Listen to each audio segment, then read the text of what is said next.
श्रीगुरुभ्यो नमः। हरिः ओम्।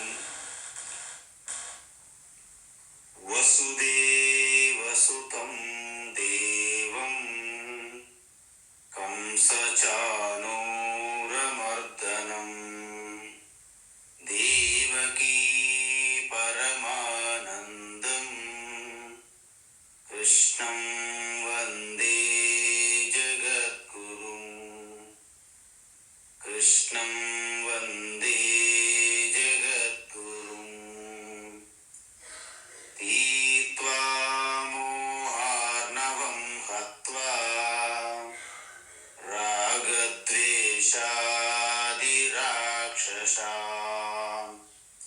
सीता शान्तिसमायुक्ता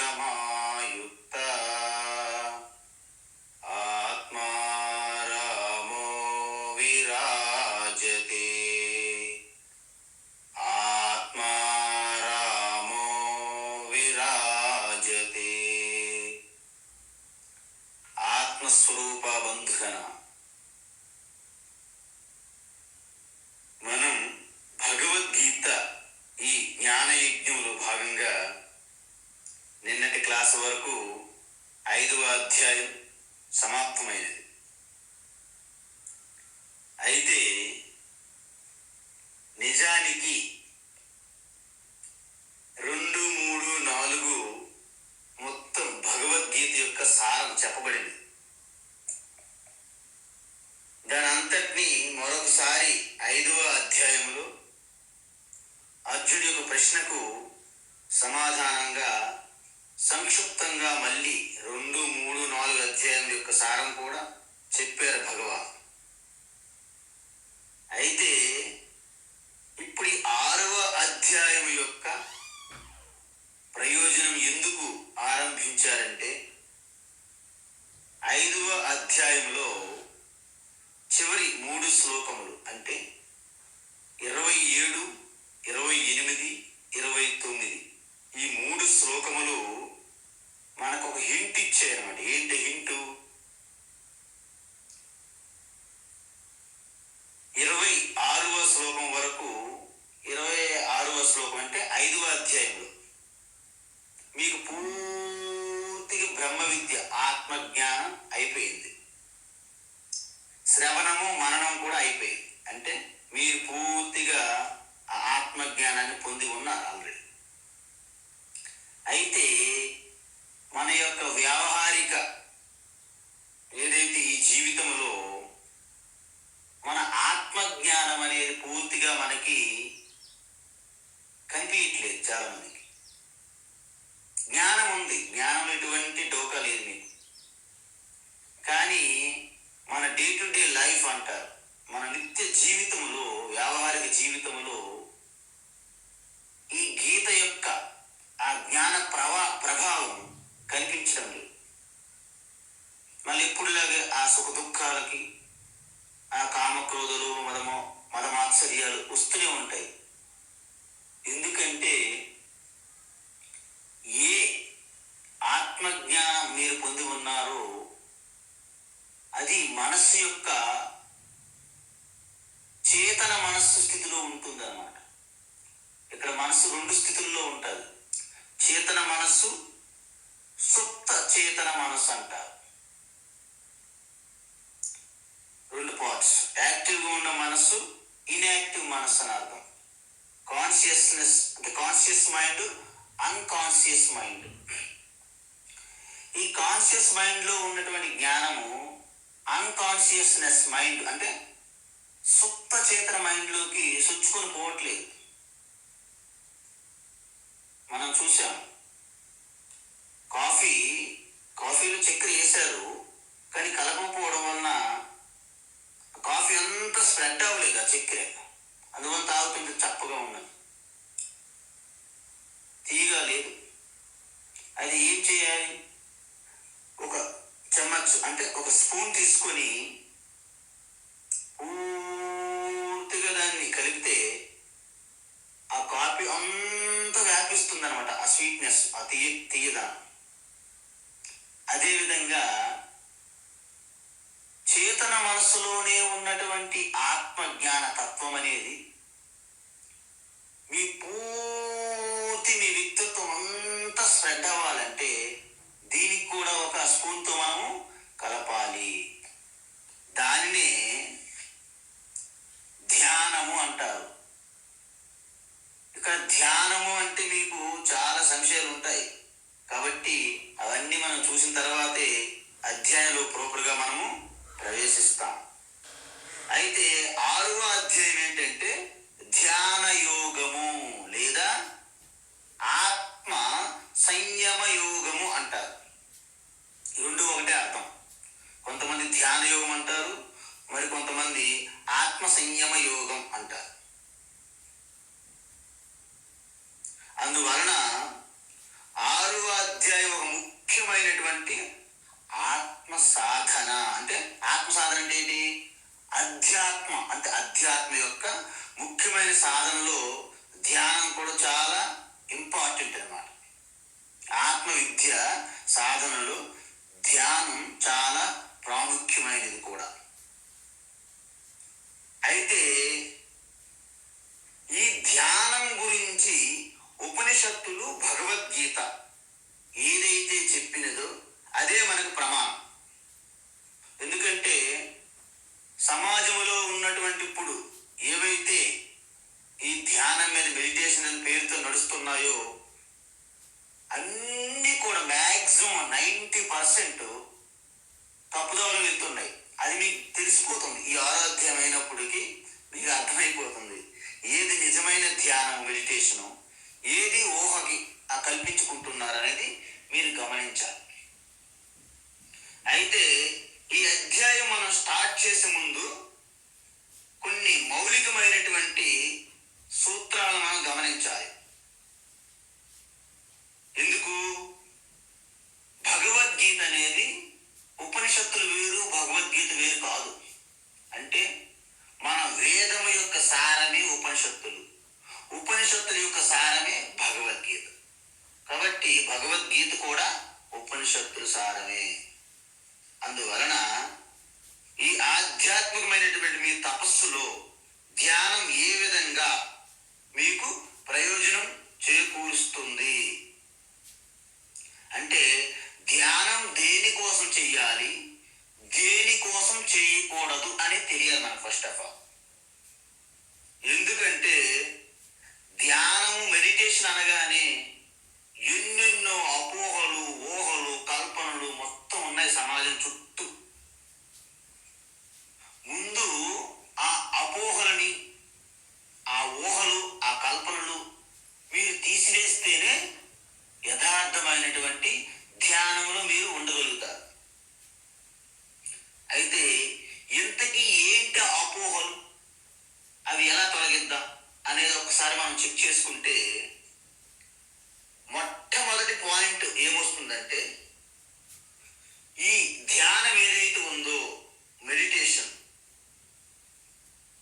భగవద్గీత ఏముంటుందంటే ధ్యానం వల్ల మీకు మోక్షం వస్తుంది అనేది తప్పు అని తెలుసుకోండి. ఫస్ట్ ఆఫ్ మోక్షానికి ధ్యానం ఒక్కటే ఉపాయం కాదు. ఎందుకు? ఎందుకంటే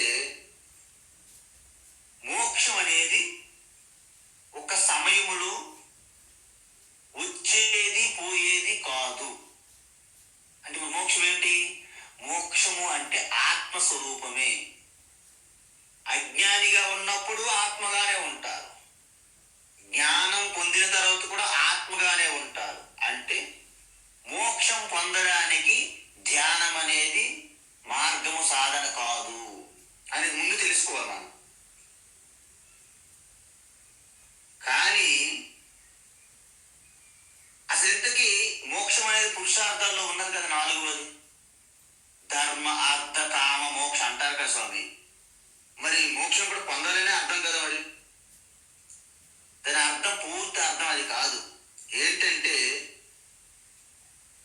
నేను ముందే మోక్ష స్థితిలోనే ఉన్నాను, కానీ అజ్ఞానం, అహంకారం అనేది అడ్డుకుంటున్నది.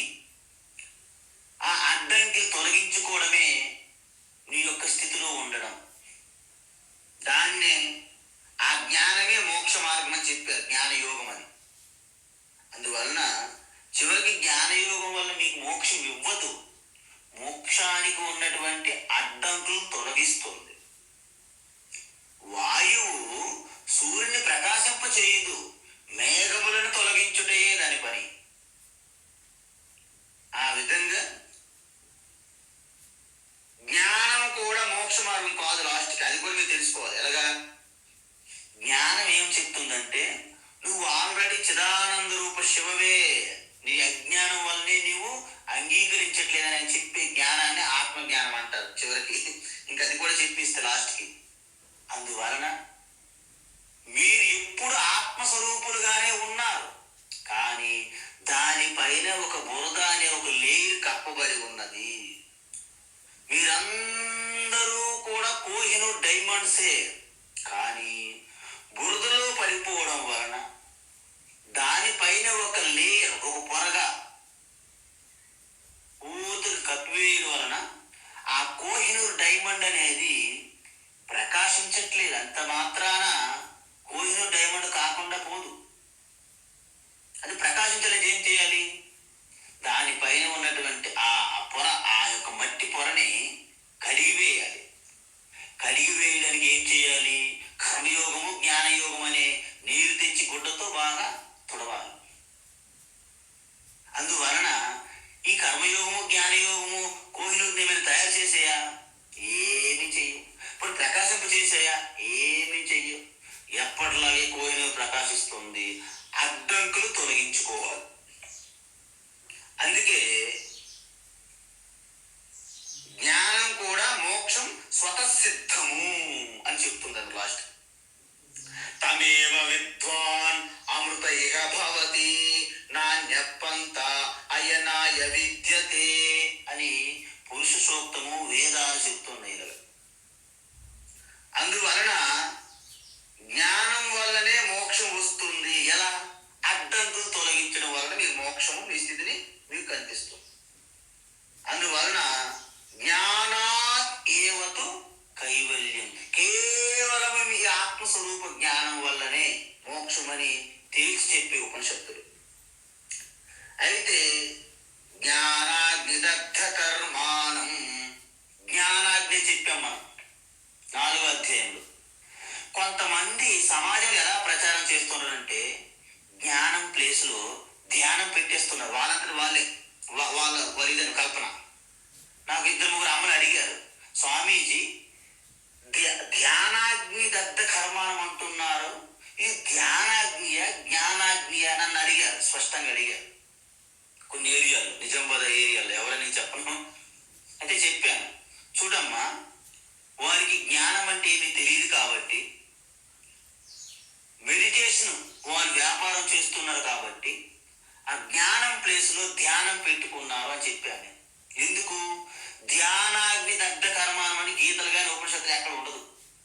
జ్ఞానాగ్ని, జ్ఞానం అనే అగ్నిలో మనం చూసాం 4వ అధ్యాయంలో. కాబట్టి ఇలాంటి కన్ఫ్యూజన్ పెట్టేస్తుంటారు, మీకు చాలా మంది మార్చేస్తారు. చాలా అలర్ట్గా ఉంటారు, మనం సావధానంగా. అయితే మనకి ఏం తెలిసింది ఇప్పటికి? ధ్యానం అనేది మోక్షానికి మార్గం కాదు. అయితే ధ్యానం అనేది జ్ఞానం పొందడానికా అంటే గీత ఏం చెప్తుందంటే, ధ్యానం అనేది జ్ఞానాన్ని పొందడానికి కూడా కాదు. ధ్యానం వల్ల మీకు జ్ఞానం రాదు అని చెప్తుంది. ఎందుకు? శాస్త్రాలు ఏమంటున్నాయంటే, మనం ఎటువంటి జ్ఞానం పొందాలన్నా మనకి కొన్ని ప్రమాణాలు ఉన్నాయి. ఏమిటా ప్రమాణాలు? ప్రత్యక్ష ప్రమాణం అంటే మనం చూస్తున్నాము, వింటున్నాము, ఇంద్రియములు. ఈ ఇంద్రియములన్నిటి ద్వారా మనకి ప్రత్యక్షంగా విషయ జ్ఞానం తెలుస్తుంది. ఒకవేళ ప్రత్యక్ష ఇంద్రియాలకు అందకపోతే అనుమానం ద్వారా మనకి జ్ఞానం వస్తుంది. అక్కడ పర్వతం ఉంది ఎదురుగా మనకు దూరంలో, కానీ పొగ వస్తుంది పర్వతం నుండి. అగ్ని మనకు కనిపించట్లేదు, కానీ మనకి ఏది కనిపిస్తుంది? పొగ. పొగను చూసి ఓహో అక్కడ అని చెప్తారు మన వాళ్ళు. దాన్ని అనుమాన ప్రమాణం ద్వారా కలిగే అగ్ని జ్ఞానము అంటారు. ఉపమానం అంటే ఏంటి? ఒకరిని ఇంకొక వస్తువుతో కానీ ఇంకొక వ్యక్తితో కానీ పోల్చి చెప్పడం. మీరు అచ్చంగా హనుమంతుడిలాగా, లేకపోతే మీ యొక్క శౌర్యము సింహం లాంటి సింహో మానవత అంటారు. అంటే ఈ బాలుడు సింహంలాంటిడండి. అంటే ఏంటి? ఆ శౌర్యము ధైర్యము సింహంలాగా. మనకి వ్యక్తులతో పోల్చి చెప్తారు. మొత్తం క్రీడాకారులు, సినిమా వాళ్ళు, మొత్తం పెద్ద పెద్ద ఎవరైతే గొప్ప వ్యక్తులు ఉంటారో మీరు అసలు అచ్చలాగే ఉన్నారని అంటారు. ఈ విధంగా మనము కంపేర్ చేస్తాము. దాన్ని ఉపమాన ప్రమాణము, అర్ధాపత్తి ప్రమాణము. అర్ధాపత్తి అంటే ఏంటంటే ప్రత్యక్షము ప్లస్ అనుమానము, ఈ రెండు కలిపితే అర్ధాపత్తి. అర్ధాత్ ఆపత్తి ప్రమాణం అంటే ఏంటి? మనం రాత్రి పడుకున్నాం, అప్పుడు ఏమి లేదు. ఉదయం చూసేసరికి మన ఇంటి ముందు అలాగా నీరు ప్రవహిస్తుంది. ఎందుకు? హైదరాబాద్లో ఉన్నాం కదా మనం. ప్రవహిస్తుంది, మొత్తం బురదగా ఉంది. వర్షం అయితే లేదు అప్పుడు ఉదయం లేచినప్పుడు, కానీ బురదగా ఉంది. అప్పుడు మీరు ఏమనుకుంటారు? బురదను చూసి ఓహో రాత్రి వర్షం పడి ఉంటది అని అనుకుంటారా లేదా? దాన్ని అర్ధాపత్తి ప్రమాణం అంటారు. అనుపలబ్ధి అంటే ఏదైతే అక్కడ ఉండదో లేదో దాన్ని ఊహించి చెప్పడాన్ని అనుపలబ్ధి. లాస్ట్ చివరికి ఏంటంటే శాస్త్ర ప్రమాణము, అంటే శబ్ద ప్రమాణము లేదా శాస్త్ర ప్రమాణం అంటే వేదము. అందువల్ల ధ్యానం అనేది ఈ ఆరింట్లో ఎక్కడా లేదు జ్ఞానం పొందడానికి. కాబట్టి ఇక్కడ జ్ఞానము అంటే మామూలు వ్యావహారిక లౌకిక జ్ఞానమైన అవ్వచ్చు, ఆత్మజ్ఞానమైన అవ్వచ్చు, రెండు ఓకే. కానీ ఈ రెండింటిలో కూడాను ఏ జ్ఞానాన్ని కూడా ధ్యానం వల్ల పొందలేము అనేది స్పష్టం.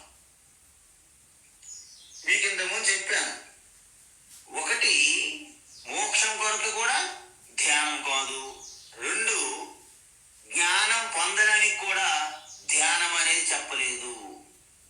మరి మూడోది ఏంటి? ఉపనిషత్తులు గీత ఏం చెప్తుందంటే ధ్యానం అనేది సిద్ధులు పొందడానికి కూడా కాదు అంటారు. సిద్ధులు మహిమలు ఎందుకు? ఆధ్యాత్మ సాధనకి సిద్ధులు పొందడానికి ధ్యానం చేయమని ఎప్పుడూ చెప్పదు శాస్త్రం. ఎందుకు చెప్పదు? ఎందుకంటే ఏ సిద్ధి, ఏ మహిమ, ఏ అనుభవం, ఏ ఎక్స్పీరియన్స్ అయినా బయట ప్రపంచానికి సంబంధించినదే అవుతుంది. ఏ ఎక్స్పీరియన్స్ అయినా, ఏ అనుభూతి మీకు కలిగినా అది బయట ప్రపంచానికి చెందినదై ఉంటున్నది. దానికి కాల పరిమితి ఉంటుంది, దానికి పరిమితి ఉంటుంది, ఒక కాలానికి సంబంధించినది ఉంటుంది. అలా కాల పరిమితి ఉన్నటువంటి మహిమలు, సిద్ధి, ఎక్స్పీరియన్స్ ఏవైనా బాహ్య ప్రపంచానికి చెందినవి అవుతాయి తప్ప మీ యొక్క ఆత్మకు సంబంధించినది కావు.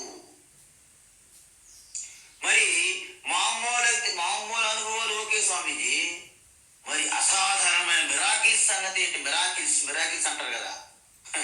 మిరాకిల్స్ అనేవి మిరాకిల్స్ ప్రపంచానికి చెందినవి తప్ప ఆత్మకు చెందినవి కాదు అంటున్నారు.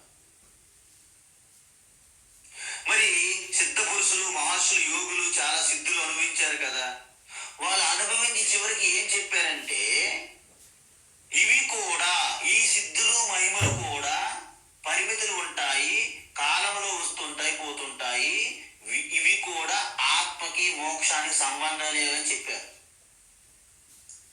అందువలన ఏ విశ్వామిత్రుడైతే త్రిశంకు స్వర్గాన్ని కూడా సృష్టించిన తర్వాత ఇది కూడా మిథ్యే అని తెలుసుకొని బ్రహ్మర్షిగా మళ్ళీ మారిన తర్వాత, మీకు ఇంతకుముందు చెప్పాను, ఈ సిద్ధులు మహిమలు అంటే స్వామీజీ అది సిద్ధులు మహిమలు లేవా అని మీరు అడగవచ్చు. లేవని చెప్పట్లేదు. గీతా ఉపనిషత్తు ఏమంటుందంటే సిద్ధులు మహిమలు లేవని కాదు, కానీ అవి కూడా తాత్కాలిక అసాధ్యమైనటువంటి బాహ్య ప్రపంచానికి చెందినవే అంటున్నారు. అందువలన ఎవరైతే మిరాకిల్స్ వాళ్ళ ద్వారా ప్రకటమవుతాయో వాళ్ళు మిరాకిల్స్ కంటే భిన్నంగా ఉంటారు అని చెప్తుంది. భిన్నంగా ఉంటారంతే. మీకంటే భిన్నంగా ఉన్న ఏదైనప్పటికీ అది జగత్తులో అంతర్భాగమే. అందుకే దేవుణ్ణి మనకంటే భిన్నంగా పూజించడం అనేది ఆరంభంలోనే మంచి పద్ధతి.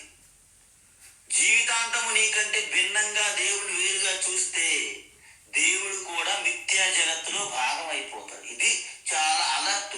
ఈ విషయం గురించి 9వ అధ్యాయంలో స్పష్టంగా చెప్పారు కృష్ణ పరమాత్మ.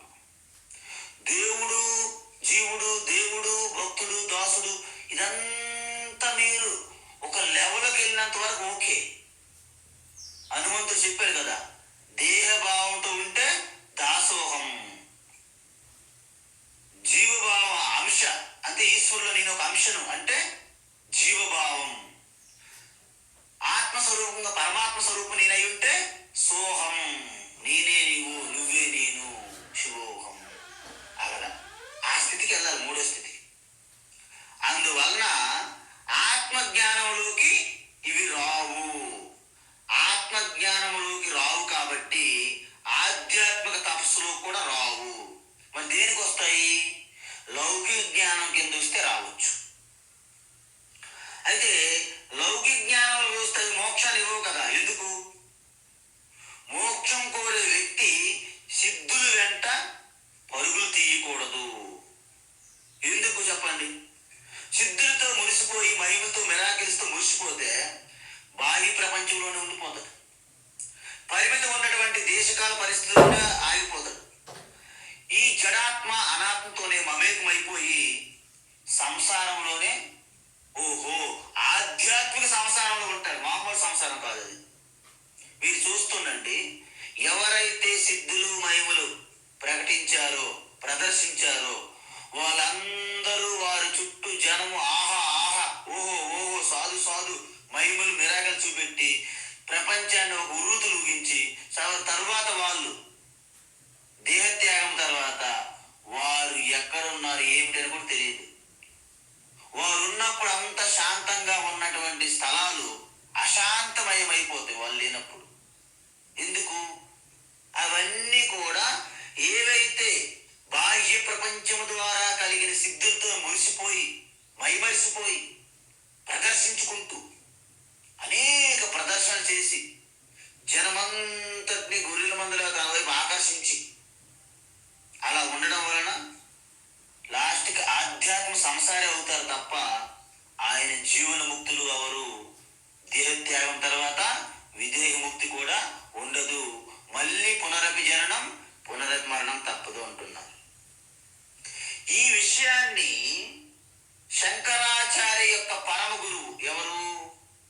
గౌడపాదాచార్యులు. అంటే శంకరాచార్య యొక్క గురువు గారు గోవింద పాదాచార్యులు అంటారు. వారి గురువు గారు గౌడపాదాచార్యులు ఏమన్నారంటే, ఈ సిద్ధులన్నీ కూడా బాహ్య వస్తువులతోనే సమానము. బాహ్య వస్తువులు అంటే ఏంటి? మీకంటే భిన్నంగా ఉన్న వ్యక్తులు వస్తువులు సర్వము ఆత్మస్వరూపం కాదు, అది అనాత్మ కిందకు వస్తాయి.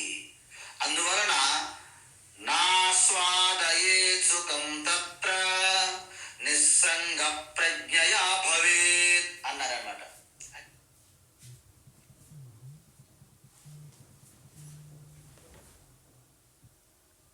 అంటే నా ఆస్వాదయేత్ అంటే ధ్యానం మెడిటేషన్లో మీకు ఏమైనా సుఖం అనిపిస్తుంటుంది.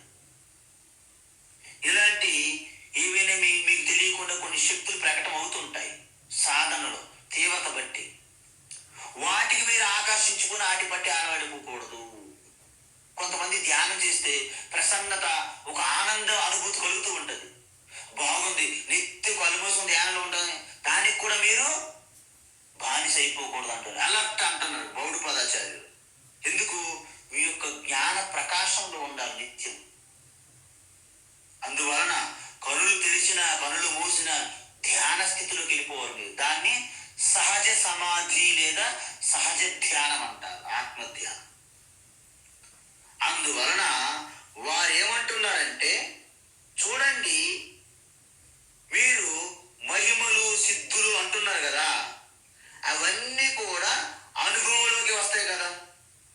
మరి అనుభవం మహిమలు మిరాకిల్స్ అన్నారు కదా, ఇవన్నీ కూడా సాధారణ అనుభవాలు, అసాధారణవి. Normal experience, miraculous experiences, all experience. రెండింటి వెనక, ఈ రెండు ఎక్స్పీరియన్స్ కూడా ఆత్మ కాదు, ఈ రెండింటికి వెనక ఉన్నది ఆత్మ కదా. అంటే ఆత్మజ్ఞానం కోరే వ్యక్తి ఆత్మ గురించి తెలుసుకోవాలి, కానీ అలాంటి అనుభవాల మీద, మిరాకిల్స్ మీద శ్రద్ధ పెట్టకూడదు. అందువలన ధ్యానం అనేది సిద్ధులు పొందడానికి కాదు అని చెప్పేశారు స్పష్టం. అయితే మరి ధ్యానం వలన కలిగే సిద్ధులు కూడా వ్యావహారికమైనవే, అది మీకు స్పష్టత రావాలి. మీకు చెప్పినంత ముందు ఒక యోగి భూగర్భంలో ఉన్నాడు 3 నెలలు. నేను మళ్ళీ 3 నెలల తర్వాత వస్తే రాజ్యంలో అర్ధభాగం కావాలని బెట్టింగ్ వేసుకుని వెళ్ళాడు. 3 నెలల తర్వాత వచ్చేసరికి రాజు తన సహపత్ని సపరివార సమేతంగా ఆయన పూజించాలని వెయిట్ చేస్తున్నారు. ఆ భూగర్భం నుండి బయటకు వచ్చిన వెంటనే ఏదైనా అర్ధరాజ్యం అన్నాడు తప్ప, కనీసం కాస్త ఆగొచ్చింది కదా, పూజించేవారు వాళ్ళందరూ. అంటే ఏ కోరిక బలంతోనే ధ్యానంలోకి వెళ్ళిపోయాడు, సమాధిలోకి వెళ్ళిపోయాడు, అది అలా ఉన్నది అక్కడ. అంటే జ్ఞానమేమి అక్కడ కలగలేదు. ఒక స్ప్రింగుకి మన కాళ్ళ కింద అలాగ పట్టి ఉంచామనుకోండి, అలా ఉంటుంది. కాలు తీసిన వెంటనే యథావిధిగా వచ్చేస్తుంది స్ప్రింగ్. ఆ విధంగా అందువలన మనం ఇప్పుడు వరకు ఏం చూసాము? ధ్యానం అనేది మోక్షానికి కాదు. ధ్యానం అనేది ధ్యానం అంటే ఏంటంటే మెడిటేషన్ అన్న ధ్యానం అన్న ఒకటే.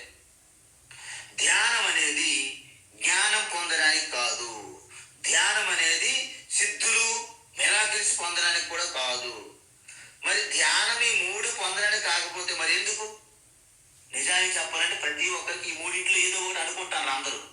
ఓహో, మోక్షం మీకు కలగాలంటే మీ ధ్యాన స్థితిలో సమాధిలో ఉండాలండి కొంతమంది అంటారు. అది తప్పని తెలిపిందా లేదు, ఇప్పుడు మీకు తెలుసుకోవాలండి మీరు. ఓహో అంటే వాళ్ళు చెబుతున్నవన్నీ అపోహలు అని అర్థమవుతుందా? ధ్యానం వల్లనే అసలైన బ్రహ్మజ్ఞానం వస్తుందండి అని కొంతమంది అంటున్నారు. దీన్ని బట్టి మీకేమర్థమైంది? అది తప్పు అని అర్థమైందా? అర్థమైంది. మరి ధ్యానం వల్ల శక్తులు, సిద్ధులు, మహిమలు వస్తాయి, కానీ అవి కూడా మీ మోక్షానికి సంబంధం లేదు అని తెలియాలి. అయితే ధ్యానం వలన మనకి ఏమి ప్రయోజనం? ఏదో ఒకటి ఉండాలి కదా. ప్రయోజనం లేకుండా ఎవరు ఏది చెయ్యరంట. ప్రయోజనం అనుద్దిశ్య మందోపి న ప్రవర్తతే. అత్యంత జడు మూఢుడైన ఏదో ప్రయోజనం లేకుండా ఏ కార్యము చెయ్యరంట. మరి మనం అంత వివేకవంతులం, మనం ఎందుకు చేస్తాం ప్రయోజనం లేకుండా? అయితే ధ్యానం అనేది 2 ప్రయోజనాలు మనకు కలుగుతున్నాయి. ఏమిటి? జ్ఞాన యోగ్యత ప్రాప్తి. ఏంటిది?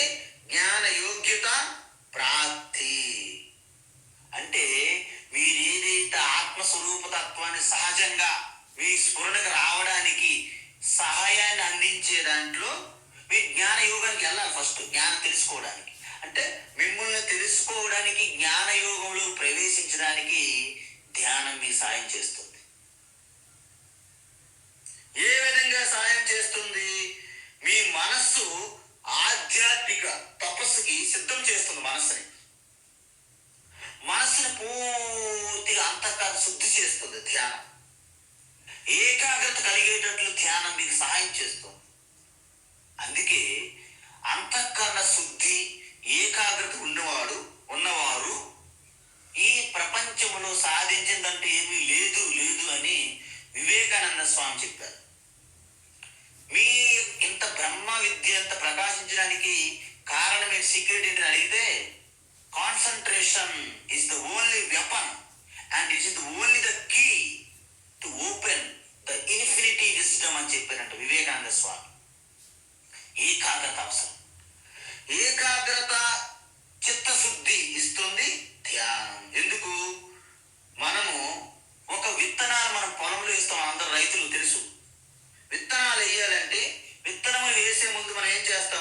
నేలను బాగా దున్ని ట్రాక్టర్లతో చదును చేస్తాం. నీరు పోసి ఎరువులు వేసి అనేక రకమైనటువంటి సహజ ఎరువులు, కృత్రిమ ఎరువులు, రసాయనిక ఎరువులు ఏవేవో వేస్తారండి. అంత వేసి క్షేత్రం అంతా సిద్ధం చేస్తాం. అదేవిధంగా ఈ ధ్యానం కూడా ఆత్మజ్ఞానం పొందడానికి మిమ్మల్ని సిద్ధం చేస్తుంది. అయితే ఇది సిద్ధం చేస్తుంది. మరి రెండోది ఏంటి? ఒకటేనా? ఇంకొకటి ఉన్నది. ఏంటి? మనసుని సిద్ధం చేసే మార్గం ఒక్క ధ్యానమే కాదు కదా, మరి మిగతా మార్గాలను ఉన్నాయి కదా. అన్ని కూడా మనం చూసాం ఇంతకుముందు, కర్మయోగంలో చెప్పాం. అయితే ఈ సిద్ధం చేసే ధ్యానాన్ని ఉపాసన అంటారు. దీన్ని ఏమంటారు? ఉపాసన. ఉపాసనా ధ్యానం అని కూడా అనొచ్చు. ఉపాసనా ధ్యానం ఏంటంటే జ్ఞానయోగములకు రావడానికి ముందు కేవలము ఒక ఈశ్వరుణ్ణి, ఒక సగుణ సాకారమూర్తిగా ఈశ్వరుని భావిస్తూ అత్యంత నిష్ఠతో చేసే ఆ భక్తిని ఉపాసనా ధ్యానం అంటారు. అందుకే చూడండి, గాయత్రి ఉపాసకులు అని వాళ్ళు గాయత్రి ఉపాసకులు అంటారు, వాళ్ళు రామ ఉపాసకులు, వాళ్ళు హనుమాన్ ఉపాసకులు, వాళ్ళు దేవి ఉపాసకులు అంటారు. అంటే వాళ్ళు పూర్తిగా ఉపాసనా ధ్యానములు సిద్ధులు అన్నమాట. ఉపాసనా ధ్యానం. అయితే దీన్ని జ్ఞానయోగానికి రావడానికి ముందు చెయ్యాలా, తర్వాత చెయ్యాలా అని మీకు డౌట్ వచ్చింది అనుకోండి, మీరు ఒక్కసారి చెక్ చేసుకోవాలి. జ్ఞానయోగానికి యోగ్యత పొందడానికి ఉపాసన ధ్యానం అని చెప్పారు. అందువలన చేతులు ముందు కడుక్కోవాలా, భోజనం చెయ్యాలా అన్నట్లు అవుతుంది అనమాట. ఆ తర్వాత ముందు చేతులు కడుక్కున్నాకే భోజనం చెయ్యాలి. భోజనం చేయని తర్వాత కడుక్కుంటాం చేతులు, అది వేరే. చేతులు కడుక్కోవడం ముందు డస్ట్ లేకని కడుక్కోవాలి. అందువలన జ్ఞానం పొందే ముందు మనసును సిద్ధం చేస్తున్నది. దాన్ని ఉపాసన ధ్యానం అంటారు. ధ్యానం ద్వారా జ్ఞానం ఇవ్వదని ఇంత ముందు చెప్పాము కదా. ఎందుకు? అది ఆల్రెడీ శ్రవణ మననం ద్వారా మీకు జ్ఞానం కలుగుతుంది. కాబట్టి ఆ శ్రవణము మననం చేయడానికి సిద్ధం చేసేది మీకు ఒక నిష్ఠ, ఆసన సిద్ధి వస్తుంది, ఏకాగ్రత ఇస్తుంది. ఇవన్నీ ఉపాసన ధ్యానం ద్వారా కలుగుతాయి. అయితే మనము ఇప్పుడే చూసాం, ప్రమాణము ఇది జ్ఞానానికి, ఇది ప్రమాణం కాదు అన్నా. అవునా కాదా? అంటే జ్ఞానం పొందడానికి ధ్యానం అనేది ప్రమాణం కాదు శాస్త్రాల్లో. ఎందుకు? ఇప్పుడు మన కళ్ళు ఉన్నాయి కదా, మన కళ్ళతో మనల్ని ప్రత్యక్షంగా మన కళ్ళతో మనం చూడగలమా? మనల్ని మనం చూడగలమా? మన కళ్ళతో చూడలేము. మీరు ఎంత గొప్ప టెలిస్కోపు, బయోస్కోపు, ఏ మైక్రోస్కోపులు, ఎన్ని స్కోపులు తెచ్చుకున్నా there is no scope to see your eyes. అందువలన మన దానికి ఉన్నటువంటి ఏకైక మార్గం ఏమిటి? అర్థం. అలా అర్థం కాకుండా మీరు కొన్ని సంవత్సరాలు, స్వామీజీ నేను 12-20 సంవత్సరాల నుంచి ప్రయత్నిస్తున్నా నా కళ్ళతో నేను చూడడానికి, చూడలేవు. ఎందుకు? కావాలంటే కొన్ని సంవత్సరాల ధ్యానంలో కూర్చున్నా మీ కళ్ళతో మీరు చూడగలరా? చూడలేరు. అందువలన ఈ జ్ఞానాన్ని పొందడానికి కూడా మీరు ఎన్ని సంవత్సరాల పాటు ధ్యానంలో కూర్చొని సమాధిలోకి వెళ్ళినా మీకు జ్ఞానం రాదు. ఎందుకు రాదు? జ్ఞానం పొందాలంటే శాస్త్రం ఏమి చెప్తుందంటే శాస్త్ర ప్రమాణం అనే అర్థమును వాడాలి. శాస్త్ర ప్రమాణం అనే అర్థం వాడాలి. ఎలాగైతే మన కళ్ళను చూడడానికి అర్థం ఎలాగైతే అవసరం పడుతున్నదో, ఈ ఆత్మజ్ఞానం కోసం మీరు శాస్త్ర ప్రమాణం వాడాలి. ఆ అర్థమే వాడాలి. సరే, అర్థం ఉంటే సరిపోతుందా? అర్థం ఉన్నది మీరు వెనక పక్క పెట్టి ఎలా చూసారనుకోండి, కనిపించదు. ఒకవేళ అర్థంలో మురికి ఉందనుకో, పూర్తిగా డస్ట్, మురికి, అప్పుడు కనిపించదు. అంటే అర్థము ఏ విధంగా తయారు చేసి వాడాలో తెలియాలి.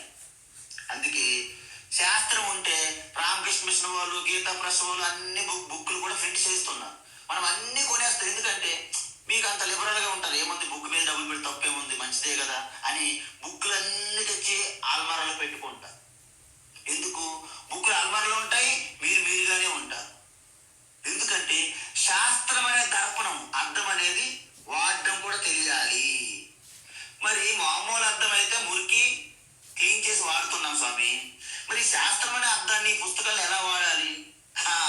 గురించి చెప్పారు ఆల్రెడీ భగవాన్. తద్విద్ధి ప్రణిపాతేన పరిప్రశ్నేన సేవయా ఉపదేక్షంతి తే జ్ఞానం జ్ఞానినస్తత్వదర్శినః అని చెప్పారు.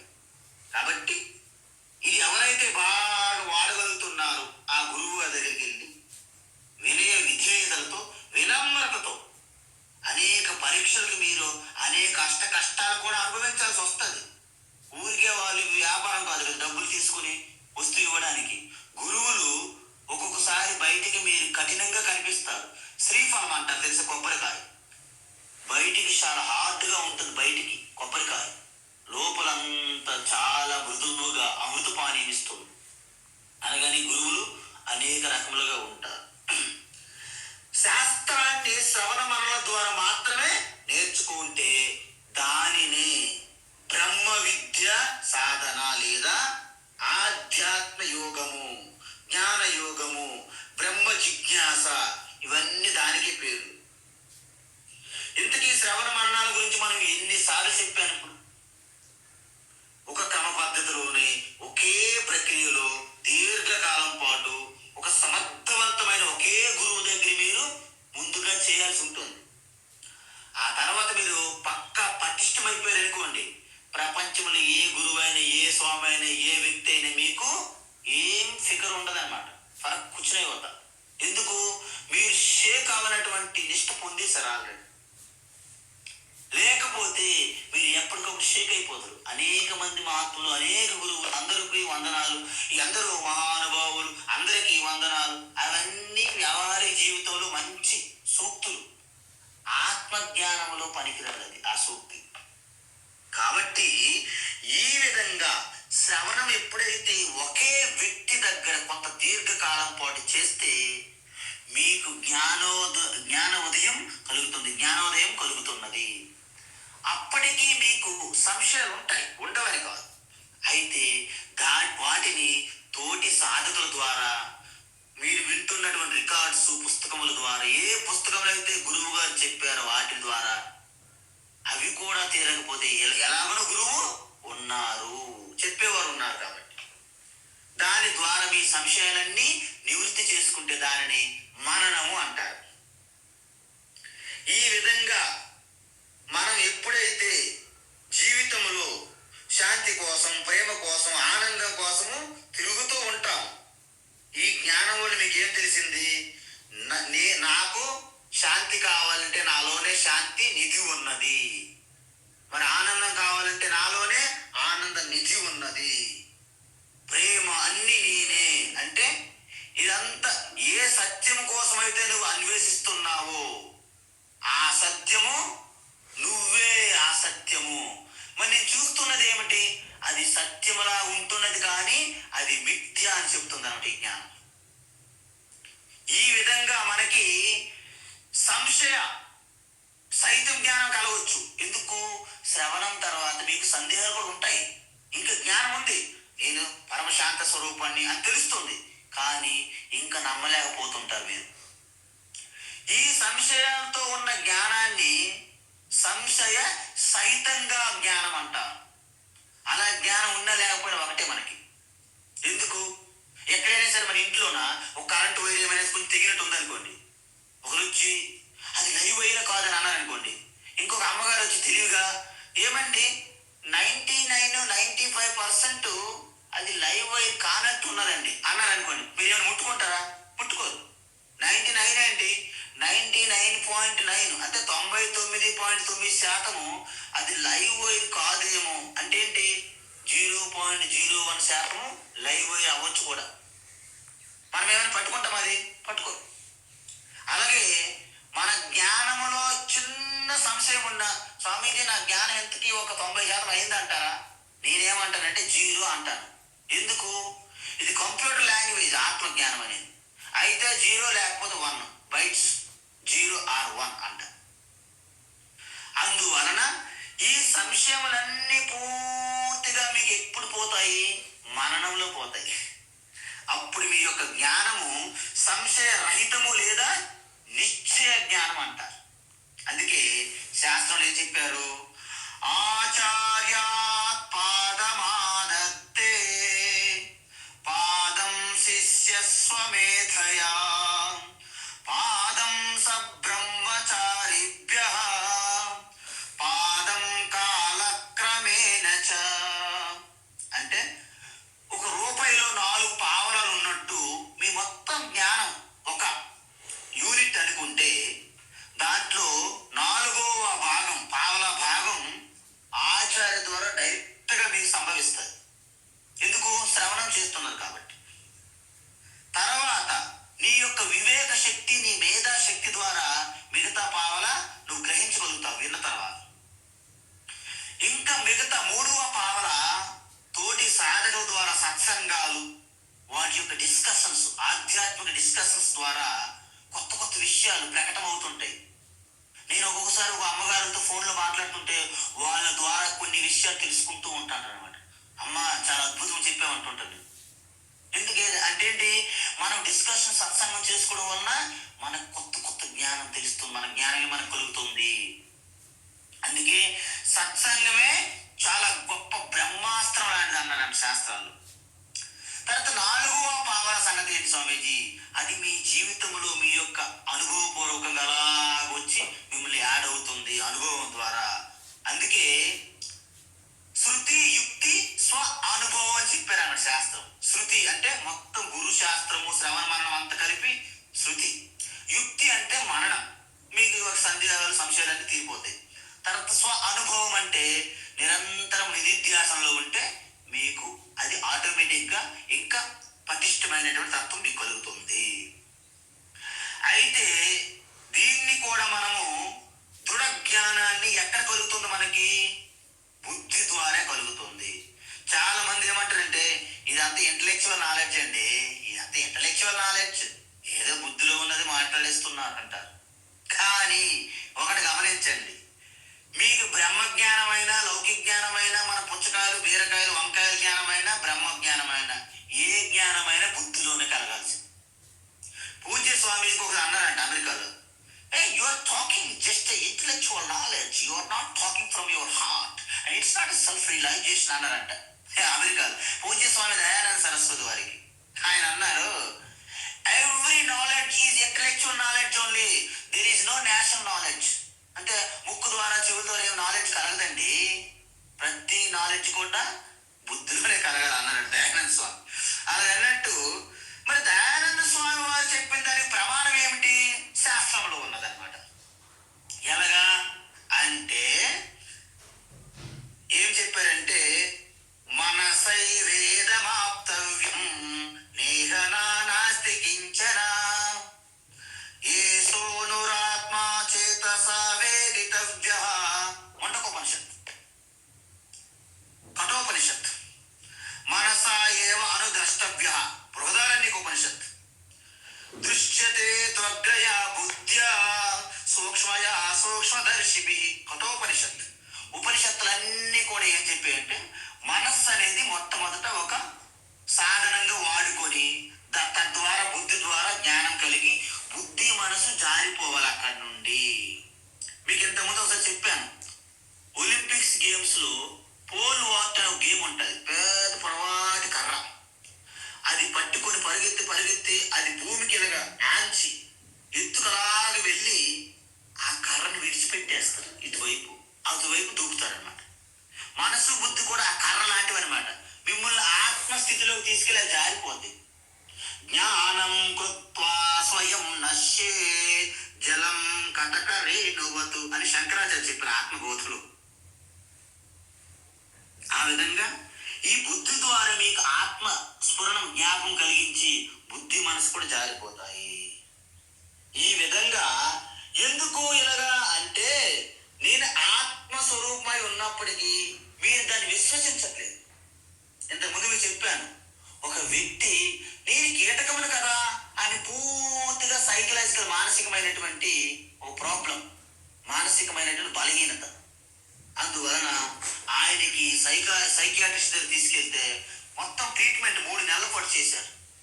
ట్రీట్మెంట్ అయిపోతుంది, perfect. Mister James, are you man or insect? No. Doctor what is sir, what is saying? I'm a man, I'm not insect. నేను కీటకం కాదండి బాబు, నేను మనిషిని అన్నాడు అన్నమాట జేమ్స్. అయితే వెంటనే ఇక డిశ్చార్జ్ చేశారు డాక్టర్. బయటికి వెళ్ళిన తర్వాత అక్కడ ఎక్కడో ఒక క్రో అంటే కాకి పక్షి కనిపించింది. వెంటనే పరిగెత్తుకొని మళ్ళీ హాస్పిటల్లో దూకాడు అనమాట జేమ్స్. ఏమైంది అన్నాడు. Doctor, I know I am a man, నాకు తెలుసు నేను కీటకం కాదు. బట్ ఆ పక్షికి ఆ కాకి తెలియదు కదా నేను కీటకన్న మనిషినని అన్నాడు. ఎందుకు దాని మీద ట్రీట్మెంట్ ఇవ్వలేదు అని అన్నాడు జేమ్స్. అందువలన ఈ భయంకరమైనటువంటి ఈ విశ్వాసం మనకి అడ్డుపడుతుంది, నమ్మనివ్వకుండా, విశ్వసించకుండా. అందువలన ఆత్మజ్ఞానం అలా కాదు. నేను శాశ్వతమైనటువంటి ఆత్మను అని నాకు తెలిస్తే చాలు. తక్కిన ప్రపంచమంతా తాము ఆత్మస్వరూపమా కాదా, వాళ్ళు మీకు సర్టిఫికెట్ ఇవ్వాలని మీరు వెయిట్ చేయక్కర్లేదు. మీకు వారితో సంబంధం లేదు. నాకు నేను సృష్టి స్థితి లయ కారణమైనటువంటి పరమశాంతి స్వరూపమైన శివ, బ్రహ్మ, విష్ణు అని తెలిస్తే చాలు. మిగతా వాళ్ళతో మీకు సంబంధం లేదు. అయితే అప్పుడు ఉపనిషత్తు ఏం చెప్తుంది? మయ్యేవ సకలం జాతం మయి సర్వం ప్రతిష్ఠితం మయి సర్వం లయం యాతి తద్బ్రహ్మద్వయమస్మ్యహం. అంటే ఏంటి అర్థము? అంటే మొత్తము ఈ యొక్క నీటి నుండి ఎలాగైతే తరంగాలు కెరటాలు వస్తున్నాయో, నీటిలోనే ఉంటున్నాయో, నీటిలో ఎలా కలిసిపోతున్నాయో, ఆత్మస్వరూపమైన నాలోనే సకల సృష్టి వస్తుంది, నాలోనే సృష్టి జగత్ ఉంటుంది, చివరికి నాలోనే ప్రళయం అవుతుందని తెలుసుకోవాలి. ఈ విధంగా తెలుసుకుంటే అప్పుడేమవుతుంది? ఈ నిస్సంశయం, అంత సంశయం ఎటువంటి లేకుండా ఆ జ్ఞానము మీకు మోక్షాన్ని కలిగిస్తుంది. ఎలా కలిగిస్తుంది? అది శ్రవణ మననము ద్వారా కలిగి నిధిధ్యాసనంలో ఉండడం వలన పటిష్టమయ్యింది. దాన్ని జీవన ముక్తి అని చెప్పాము. మనం చూసాం 2, 3, 4 అధ్యాయాలు చూసాం. అయితే వీటి నుండి రాగద్వేషాలు, కామక్రోధాలు, వీటి నుండి మనము బయటపడాలి అంటే అవి మన అంతరములో ఇంకా దాక్కునే దొంగల్లాగా. వాటి నుండి కూడా పూర్తిగా బయటపడ్డామనుకోండి, అప్పుడు మీకు కలిగే శాంతము, ఆ స్వేచ్ఛ, ఆ అంతరంగంగా ఉన్నటువంటి స్వేచ్ఛని ఋషి అంటారన్నమాట. ఆత్మదర్శి ఋషి. అందువల్ల ఋషి అంటే ఏంటంటే బాహ్య పరిస్థితులకి ఎలా ఉన్నప్పటికీ, సుఖ దుఃఖాలు ఇస్తున్నప్పటికీ భయపడకుండా, బెంగపడకుండా, బాధపడకుండా, తన యొక్క ఒడిదుడుగులకు చెలించకుండా ఎవరైతే తన ఆత్మస్థితిలో ఉంటారో వారే జీవన్ముక్తులు. మనము ఇంతకుముందు చూసాం 12 అధ్యాయులు ఇంకా స్పష్టంగా చెప్తారు భక్తి యోగంలో. యస్మానో ద్విజతే లోకో లోకానో ద్విజతే చయ. అంటే ప్రియం కలిగినప్పుడు పొంగిపోకుండా, అప్రియం కలిగితే కుంగిపోకుండా ఎవరైతే మొత్తం సమత్వం అంటే ఏంటి? బయట ఎటువంటి పరిస్థితి కలిగినప్పటికీ చెలించకుండా, భయపడకుండా ఎవరైతే ఉంటారో వారిని సమత్వ బుద్ధి అంటారు. అయితే మొదటి రకం ధ్యానం మనం చూసాం. ఏంటది? ఉపాసనా ధ్యానము. ఉపాసనా ధ్యానం ఏమిచ్చింది మనకి? ఒకసారి మనోసారి రిపీట్. ఉపాసనా ధ్యానం ఏమిస్తుందంటే 2 ప్రయోజనాలు. ఏంటి? మీకు పూర్తిగా అంతఃకరణ శుద్ధి చేసి ఏకాగ్రత కలిగిస్తుంది. అంటే జ్ఞాన యోగానికి మీకు యోగ్యత కలిగిస్తుంది. దానివల్ల జ్ఞాన యోగం మీరు చేస్తుంటారు. 2వ రకము ధ్యానం ఏమిటి? దానిని వేదాంత ధ్యానము లేదా నిధిధ్యాసనం అంటారు. అంటే ఏమవుతుంది? ఇక్కడ మనకి ఒక చిన్న ప్రాబ్లం ఉంది. అనేకమైనటువంటి జ్ఞానం మీకు స్పష్టంగా ఉన్నది, కానీ మీకు ఎప్పుడున్నటువంటి మానసిక కామక్రోధ లోపాలు, కోపాలు, తాపాలు ఇవన్నీ మీకు అప్పుడప్పుడు వచ్చేస్తున్నాయి. అంటే జ్ఞానం ఉన్నది, జ్ఞాన ఫలం అనేది మీకు అనుభూతికి రావట్లేదు. జ్ఞాన ఫలం అంటే ఏంటి? పరమశాంతి, ఆనందం, ప్రేమ. అవి అనుభూతికి రావాలంటే మీకు ఈ యొక్క అంతర్భూతంలో ఉన్నటువంటి ఆ విపరీత భావనలు అంటారు. వాటిని ఏమంటారు?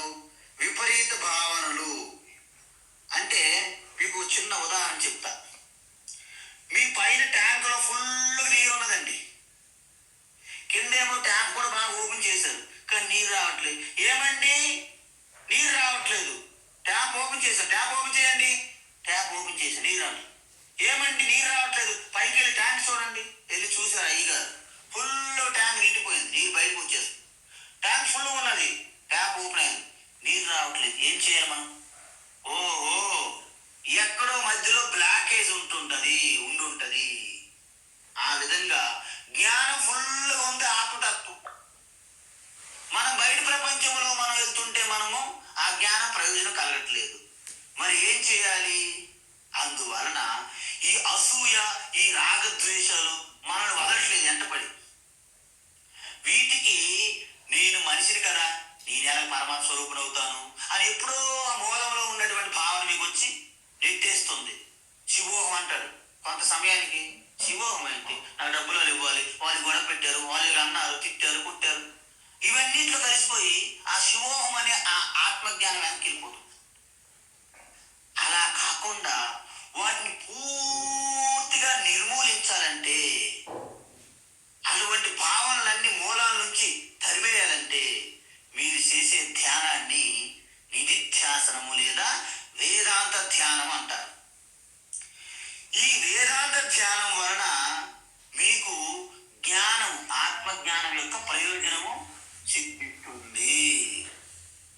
అందువలన మీకు మొత్తం ఇప్పుడు ఆధ్యాత్మిక అంటే ఆ ప్రమాణాల్లో, అంటే ఆధ్యాత్మిక శాస్త్రం ఏం చెప్పిందంటే ఉపాసన ధ్యానము, తర్వాత జ్ఞాన యోగము, తర్వాత నిధిధ్యాసనము. అంటే ఉపాసన అంటే స్వామి సగుణ గుణములు, సాకార రూపము, అలాంటి ఈశ్వరుని ధ్యానించడం వలన జపము, తపము, ఈశ్వర ధ్యానంతో చేసేదాన్ని ఉపాసన ధ్యానం అంటారు. ఉపాసన ద్వారా మీకు జ్ఞానయోగ్య ప్రాప్తి ఇస్తుంది. అదేవిధంగా జ్ఞానయోగము ద్వారా శ్రవణము, మననము మీరు చేస్తారు.